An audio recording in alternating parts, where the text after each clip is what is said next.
नमस्कार दोस्तों, स्वागत है आपके अपने पसंदीदा चैनल सिंपली स्टोरी पर। आज हम एक ऐसे अद्भुत और महान ग्रंथ की बात करेंगे जिसे केवल सिख धर्म का ही नहीं बल्कि संपूर्ण मानवता का प्रकाश स्तंभ कहा जाता है। आज हम जानेंगे गुरु ग्रंथ साहिब के बारे में, कैसे इसकी रचना हुई, इसका इतिहास और क्यों यह ग्रंथ इतनी बड़ी श्रद्धा का केंद्र बना। आइए शुरू करते हैं इस आध्यात्मिक यात्रा को। गुरु नानक देव जी की शिक्षाओं से प्रारंभ गुरु ग्रंथ साहिब का इतिहास समझने के लिए हमें पहले सिख धर्म के संस्थापक गुरु नानक देव जी की शिक्षाओं को समझना होगा। गुरु नानक देव जी का जन्म 1469 में तलवंडी नामक स्थान पर हुआ, जो अब पाकिस्तान में स्थित है। उन्होंने संसार में फैले अंधविश्वास, जात पात और धार्मिक कट्टरता का विरोध किया और एक ऐसे समाज की कल्पना की जहां सभी मानव एक समान हों। उन्होंने अपने उपदेशों के माध्यम से इस एकता, प्रेम और समर्पण के संदेश को फैलाया। गुरु नानक देव जी ने अपने जीवन काल में विभिन्न स्थानों की यात्राएं की, जिन्हें उदासियां कहा जाता है। इस दौरान उन्होंने न केवल भारत बल्कि अफगानिस्तान, ईरान और अरब तक यात्रा की। उन्होंने अपने प्रवचनों को कविताओं और भजनों के रूप में प्रस्तुत किया, जिसे उनके शिष्य ध्यानपूर्वक सुनते और याद रखते थे। आदि ग्रंथ का निर्माण अब बात करते हैं। गुरु ग्रंथ साहिब की पहली चरण की। गुरु नानक देव जी के बाद उनके उत्तराधिकारियों ने भी उनके पद चिन्हों पर चलते हुए समाज में शांति, प्रेम और समानता का प्रचार किया। इन गुरुओं की शिक्षाओं को भी उनके शिष्यों द्वारा संकलित किया जाने लगा। लेकिन गुरु अर्जन देव जी, जो सिखों के 5वें गुरु थे, उन्होंने इन सभी उपदेशों को औपचारिक रूप से एकत्रित करने का कार्य किया।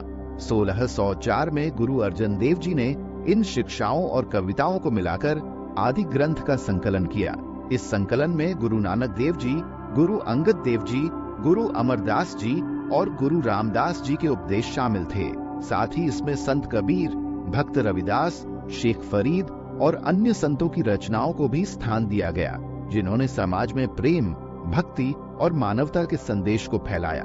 गुरु अर्जन देव जी ने आदि ग्रंथ को अमृतसर के स्वर्ण मंदिर में स्थापित किया। यह ग्रंथ सिख समुदाय के लिए एक आध्यात्मिक मार्गदर्शक बन गया। इसमें संकलित हर शब्द को सिख धर्म में दिव्य सत्य माना जाता है।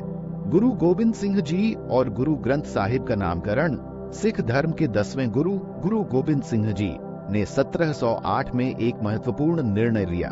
उन्होंने घोषणा की कि उनके बाद कोई अन्य जीवित गुरु नहीं होगा, बल्कि आदि ग्रंथ ही सिखों का स्थायी गुरु होगा।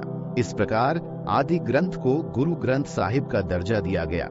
गुरु गोबिंद सिंह जी ने इस ऐतिहासिक फैसले के साथ यह सुनिश्चित किया कि सिख धर्म हमेशा गुरु ग्रंथ साहिब के माध्यम से शांति, प्रेम और मानवता के मार्ग पर चलेगा। इसके साथ ही गुरु गोबिंद सिंह जी ने इसमें अपने पिता गुरु तेग बहादुर जी की रचनाओं को भी शामिल किया।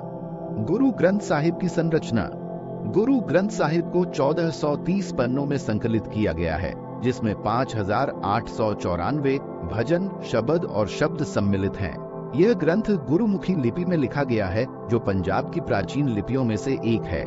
इसका प्रत्येक भाग सिख धर्म के प्रमुख सिद्धांतों जैसे एकेश्वरवाद, करुणा, सत्य और भक्ति पर आधारित है। इस ग्रंथ की विशेषता यह है कि इसमें केवल सिख गुरुओं के ही नहीं बल्कि कई हिंदू और मुस्लिम संतों के उपदेश भी सम्मिलित हैं। संत कबीर, शेख फरीद और भक्त नामदेव जैसे संतों के उपदेश इस बात का प्रमाण है कि गुरु ग्रंथ साहिब केवल सिख धर्म का ग्रंथ नहीं है, बल्कि यह सभी धर्मों और संप्रदायों के प्रति सम्मान की भावना रखता है। गुरु ग्रंथ साहिब की शिक्षाएं। गुरु ग्रंथ साहिब की प्रमुख शिक्षाएं बहुत ही सरल और गहन हैं। इसमें ईश्वर की एकता का संदेश दिया गया है। एक ओंकार यानी ईश्वर एक है। इसके साथ ही यह ग्रंथ कर्म के महत्व पर जोर देता है। ये सिखाता है कि हमें अपने कर्मों के आधार पर जीवन जीना चाहिए और किसी भी प्रकार के भेदभाव से दूर रहना चाहिए। इस ग्रंथ की शिक्षाओं के अनुसार सच्ची भक्ति और सेवा ही इंसान का धर्म होना चाहिए। इसमें प्रेम, समर्पण और सत्य की महत्ता पर विशेष ध्यान दिया गया है।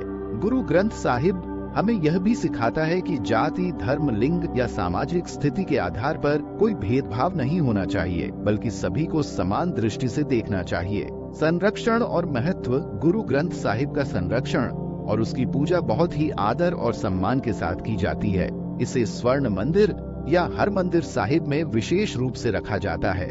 हर साल लाखों लोग यहाँ आकर इस पवित्र ग्रंथ के दर्शन करते हैं और इसके उपदेशों का पालन करने का संकल्प लेते हैं। इसके अलावा यह ग्रंथ सिख धर्म के हर गुरुद्वारे में विधि पूर्वक रखा जाता है और इसका पाठ आनंद साहिब और सुखमणि साहिब जैसे विभिन्न अवसरों पर किया जाता है। इस ग्रंथ का पाठ न केवल धार्मिक अवसरों पर किया जाता है बल्कि सिख समाज में हर व्यक्ति के जीवन के महत्वपूर्ण पड़ाव जैसे विवाह, जन्म और मृत्यु के समय भी इसका पाठ किया जाता है।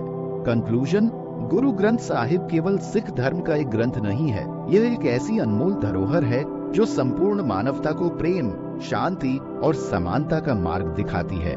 इसकी शिक्षाएं आज भी उतनी ही प्रासंगिक हैं जितनी सदियों पहले थीं। अगर आपको यह जानकारी और इतिहास पसंद आया हो तो हमारे चैनल सिंपली स्टोरी को लाइक, शेयर और सब्सक्राइब करना न भूलें। आप किस विषय पर अगला वीडियो देखना चाहेंगे हमें कमेंट्स में जरूर बताएं। फिर मिलते हैं एक नई कहानी के साथ। धन्यवाद।